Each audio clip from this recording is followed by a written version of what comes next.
बहुत समय पहले एक छोटे से गांव में रामू नाम का किसान रहता था। रामू गरीब था, लेकिन उसका दिल बहुत बड़ा और ईमानदारी से भरा हुआ था। वो अपनी पत्नी सीता और 2 बच्चों गुड़िया और सोनू के साथ एक छोटे से कच्चे घर में रहता था। रामू सुबह सुबह खेतों में काम करने के लिए जाता, सीता घर का काम संभालती और बच्चे खेल कूद करते। गरीबी के बावजूद उनका परिवार हमेशा खुश रहता, क्योंकि वे एक दूसरे से बहुत प्यार करते थे। खेत में काम करते समय रामू को जमीन के नीचे कुछ चमकता हुआ दिखा।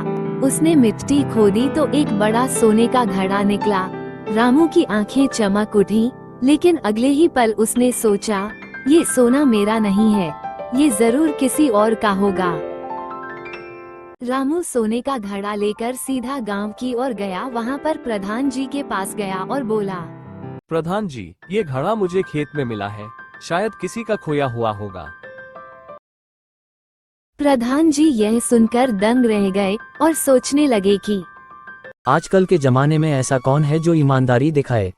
प्रधान जी ने सब गांव वालों को बुलाया और सबके सामने रामू की ईमानदारी की तारीफ की और बोले, रामू, तुम्हारी सच्चाई देखकर मैं बहुत खुश हूँ। ये घड़ा अब तुम्हारा है। भगवान ने तुम्हारी मेहनत और ईमानदारी का फल दिया है। रामू ने सोने का घड़ा घर लाकर अपनी पत्नी और बच्चों को दिखाया। सोने का घड़ा देखने के बाद पत्नी ने बोला, देखा रामू, सच्चाई और मेहनत कभी व्यर्थ नहीं जाती।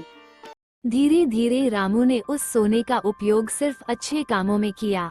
उसने अपने खेत सुधारे, बच्चों को पढ़ाई करवाई और गांव के गरीबों की मदद भी की। गांव में लोग उसे आदर्श किसान कहने लगे।